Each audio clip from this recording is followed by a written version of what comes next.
So welcome guys to our Inspire the World, and our guest is Jack. So Jack ni cocktail. So Jack atatueleza Jack ni nani. Basically to brief to details about Jack then. Yeah, thanks for having me. So my name is Jacob Aliet, and as he has alluded, I'm a jack of many trades. I'm mainly known as an author, and I'm also known for this book called Unplugged, which has been a Nairobi bestseller now for the second year going. I work as an IT project manager, but I'm also an author. I've written 13 books. This is actually my 8th book. My other 7 books are books of fiction. I also have ebooks or which you can find on Kindle, but 8 of them are paperbacks. So I deal with masculinity issues right now because I found that we have a lot of challenges men are having, adjusting in today's society, dealing with the relationships, dealing with the challenges of being a man, and so on and so forth. So I'm a life coach. I deal with issues to do with success, issues to do with how to ground yourself as a man, and how to make sure that you fortify yourself against all the kind of challenges that men are dealing with today. Yeah. So basically Jack, tupatie background yako. Background yangu, I grew up in Isili, section 3 near Sun City Cinema. And when my dad died when I was 12, we went to Shags in Homa Bay County. So I was there. I went to high school in St. Mary's Yala. University, I went to Moi University. I did information science. I came back to Nairobi. I started working. I later did my master's in Nairobi University. But I'm mainly an IT professional. So all along I wanted to be an author. I've read a lot of books on different subjects. And I was actually filled with this thirst for knowledge. So I'm all over the place, but I've written a lot. If you Google me, you'll find way back up as early or as late as 2007. I had an article published in a Turkish journal called Alternatives, where I was responding to Professor Ali Mazrui. But it took me a while before I settled on what I could start writing about. So when you came back to Nairobi, did you take yourself as a writer? No, when I came back to Nairobi, the first thing was to get a job. Get a house, get a job, help my mother at the time. I had younger brothers and sisters who were coming up. I was paying their school fees. So basically it was just about life. Writing sort of took a back seat, but I spent a lot of time reading and a lot of investigation. I had a lot of questions about religion, about life, about the universe, and so on. So most of the years, I can say 12 years from the university, most of it was just on inquiry. I can call it intellectual inquiry. I did some writing, but most of it actually was just reading and getting answers to a lot of questions that I had. Okay, about the investigation. Let's say the range or the period you took to write a book. Oh, okay. As far as writing, I used to write articles. I've been published in Nation, Standard, academic journals. I just used to write articles, but I started writing seriously in 2018. 2018 is when I decided now I need to start doing this thing seriously, because I'd been thinking about it for very long. But there's something I posted on Facebook, and guys told me, wow, if you did this, it means you have a talent. You should be writing, and we're going to buy your books. So that is when I started, and I started with a book called Strange Encounters. So Strange Encounters is a series of short stories. I wrote it in 2018. I also wrote Shoreline Origins also in 2018. And then I moved on to 2019. I wrote a book called Magnolia Flower, an urban thriller. 2020, I wrote Levant Church. And then after 2021, I wrote Shoreline Evolution. And then in 2022, I actually wrote 3 books. I wrote Unplugged, I wrote Transference, and I wrote Slice of Darkness for Breakfast, which is also an anthology I wrote with about 9 other authors.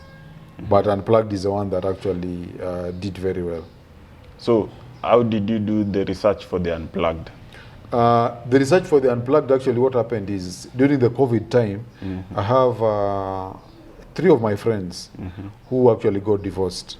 So when they got divorced, this really got my attention, and I wondered what was going on, because they were regular guys, they were not abusive, they had jobs, they were not cheating on their wives, and I started to investigate what is going on with marriage.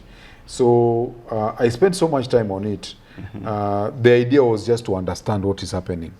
But now when I wanted to go back to my regular writing, I realized, wow, I've uncovered something that even I did not know. I need to write about this. So I decided to write about it. I realized it was controversial, but I decided it was so important, and men really needed the knowledge that I had obtained, that I was going to risk going into that controversial space. And so I decided to write the book, and in the most forthright manner possible.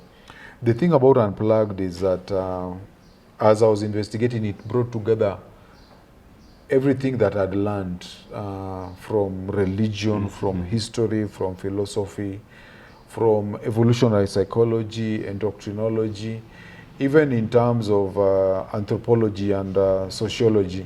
So all these things came together now to answer a lot of questions that I had about relationships, about our purpose here, about intergender dynamics. So as much as the book itself took about 2 to 3 months of investigation and writing, I built on the knowledge that I had acquired in the previous years. Yeah. So how did your friend took, or the reaction from your friend about the Unplugged? Guys have received it very well, even my friends, even my wife. And a lot of my supporters, by the way, they are females. A number of them even are single mothers. But they realize the importance of the message, particularly when it comes to the boy child, as we call him. So most of my friends have benefited from it. I have friends, for example, who used to drink, and now they've stopped drinking after reading Unplugged. And they've been able to tell me about the amount of money they have saved and how their careers have actually changed as a result of... Yeah. So who's an ideal woman? There's no ideal woman, actually. Women are the same. What we can talk about is a woman who may not be the right woman, but there's no ideal woman, because women, the way a woman turns out depends on you as a man. And that's why we talk about the masculine frame. We have so many guys in the US particularly who have gone there and they've had bad experiences with the relationships. So many of these guys, they say, okay, nataka kienyeji, they send somebody, they get a kienyeji chick from Ushago, a chick who doesn't know much.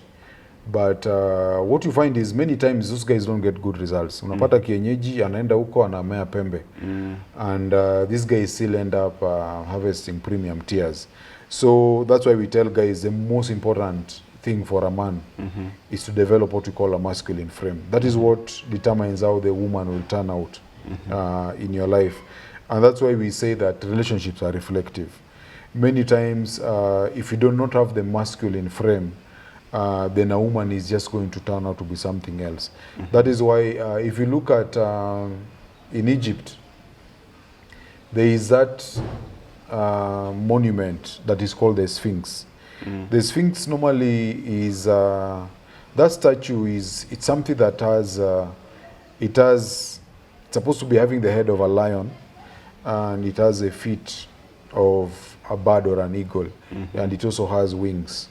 So you find that it is a mixture of many things at the same time. But it also has breasts, by the way, although it is broken down. The basic idea is it shows you what the female is. It's a mixture of many things. In fact, some people say that it's like a riddle.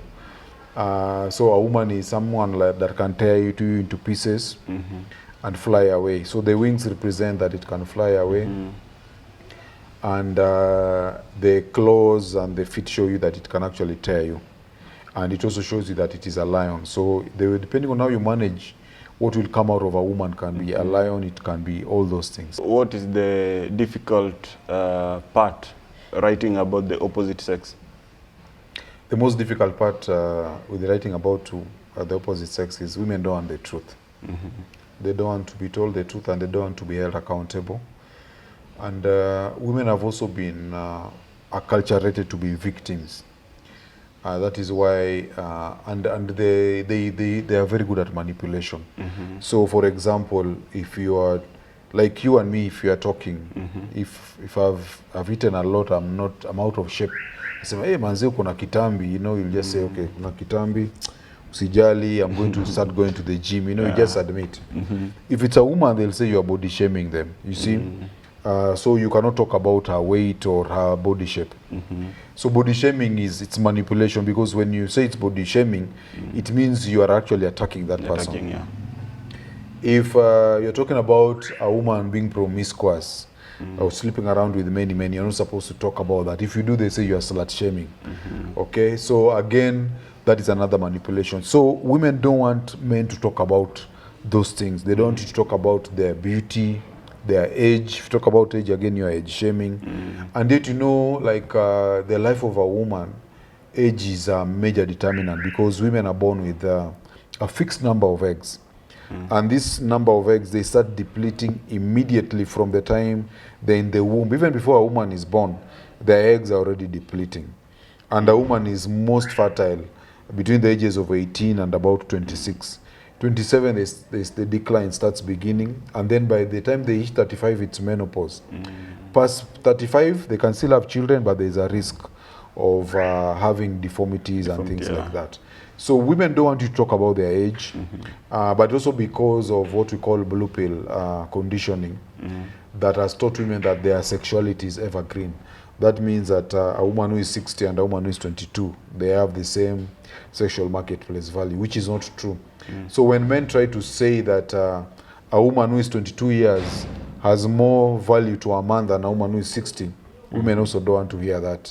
And if you say such things, you get cancelled. They say you are bitter, you are toxic, and things like that. So that's the main challenge of dealing with women. But at the same time, I found a lot of support from women who are older, women who are in their 50s and 60s, who have sons, and they are seeing the challenge of making these sons of them become men. They become very close to me because they see the value that I can bring in terms of talking to their sons and letting them know what they need to do to become men in the modern society. Single mothers also, there are some who are very defensive, especially if they feel that they can still get a man and they feel they say naribu soko. They say naribu soko because I'm telling men about the dangers of dating certain kinds of women. They don't want that. But also, I also appreciate it because one thing which I also mentioned in the book, the success of one gender's mating strategy depends on the ignorance of the other gender about that strategy. So if the other, and that's why we talk about game. We normally talk about money, masons, and game.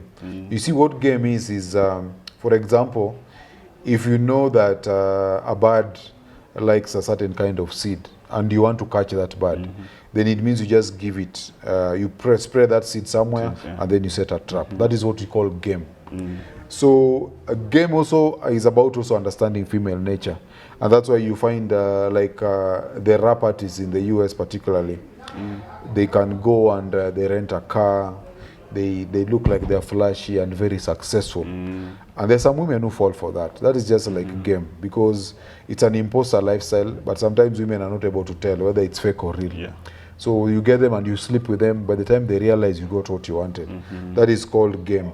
So when men understand what makes women tick, then men are in a better position also to get women. And that's part of also what I'm teaching men in the book. So women also don't like that. But women also, they come into my inbox and say, hapa yenyewe hapa umesema ukweli, this is who we are. But some women don't like it at all. Because nimetry kuangalia reviews, so nikakosa hata negative. Yeah, but most are ladies. Yes. And then ukipata boys, maybe anasema, hii ndio imenichange. Their comments are short and brief. Yes. There have been some negative reviews, but I've deleted a number of them because most of them, they have not read the book, and they don't talk about the book. So you can actually find that it's a review that is based on just bias. Because even the people who really hated the book, once they read the book, they changed their position on it. So that is why you don't have many negative reviews. But of course, we have a few. They are not all 5 stars. And why do ladies prefer to be single than to be in a long-term commitment? It depends. Many women today, particularly career women, you see, once a woman has tasted a certain kind of money, getting a man who has that kind of money sometimes is a challenge. Yeah. So what they do, they'd rather become side chicks to rich guys than get hooked to an average man. Because the lifestyle they want, that average guy cannot provide it. So that is why you find that they prefer to be side chicks. You know about the story. I'm going to mention names because this is in the public domain. Bahati's wife said how she used to have a rotation of men that she used to sleep with, so that some are paying rent, others are fueling, others are for the salon, and so on. So many women prefer to be single because of that. Because when you're single, you're what they call a snack for guys who have money. So these guys can be screwing you and they give you money, and you lead a very extravagant lifestyle because you're getting income from various sources. So basically it's like prostitution in a sense, but it's because of women, young women being influenced by social media, by slay queens, and they want a certain kind of life which they cannot actually live from a honest day's work. Yeah. So why Unplugged? Yeah, so Unplugged, I struggled with this title, by the way, because initially I think I wanted to call it How to Become Competent Men. I thought that was a mouthful. It was too long. Later, I was actually trying to avoid the word unplugged because I know Rich Cooper also had Unplugged Alpha. And but the more I thought about it, the more I realized the best title for this book is just Unplugged, because we are unplugging from what you've been taught from childhood and by the society, and now unplugging into the reality. That's why I decided to call it Unplugged. Na kuna comment flani nimeona mahali. What did sijui our fathers never told us? Yes. So I call it Unplugged, things that our fathers did not teach us. Because one thing I also realize is that there are so many of us who learned about marriage, about relationships, about women from the social media, from novels, from romance novels, from movies, from Hollywood, and so on. So what we learned is from the West, and most of it is actually very wrong and dangerous. In fact, it makes people kill themselves. So when I say it's things our fathers did not teach us, our fathers also were not there when by the time Facebook and TikTok and YouTube were coming, most of us were adults. So in terms of the social media era, we were never parented to be able to deal with it. So it brings all that together. And then at the time our fathers were the ones who were adults, women did not have the rights that they have today. Most of our mothers were housewives, or they were very traditional women. That means that even if they got jobs, they were supporting their families. But many women today, you find most women, they say that his money is ours, but my money is mine. And most modern women, again, as we've just mentioned now, they get children out of marriage and they don't feel ashamed. When our parents were in charge, a girl getting pregnant out of wedlock was a big shame. She will get stigmatized and she will get really ashamed. Nowadays, nobody cares. So those are some of the changes that men of our generation have to adjust to. And that's why I call this book Things Our Fathers Did Not Tell Us. Yeah. So as we finish, what criteria did you use for the Unplugged? And recommend people where they can get the Unplugged? So the main thing is I talk about success. And one thing I've seen that makes men fail to become successful is either they pedestalize women, they lack self-belief, or they don't know who they are. They don't know who they are as a man. Because you see, we've been told that we are like women, we are equal, we have equal rights. Now with LGBTQ, we are being told we are just, there's no difference. There's an ideology that is called blank slate equalism. So I'm teaching guys what it means to be a man. Because as men, the way we have been, our constitution actually, we are like beasts of burden. That's why we have a lot of testosterone. Men can actually fight with the lions and beasts and so on. But we are being dumbed down and made to become like feminine. So the book is targeting that. I'm trying to tell guys who they are, how they can be successful, and how they can be strong. The things they need to avoid, like pornography, video games, spectator sports, and so on. I'm telling guys you need to be in shape, you need to work hard, you need to take the burden of performance so that you can be successful. So the book is available. Those who want to get Unplugged, they can get in touch with me. I'm Jacob Aliet on Facebook, but it's also at the Nuria bookstore, which is in the Bazaar building along Biashara Street, 11th floor. Okay. Thank you, Jack, for your welcome. time. Karibu sana.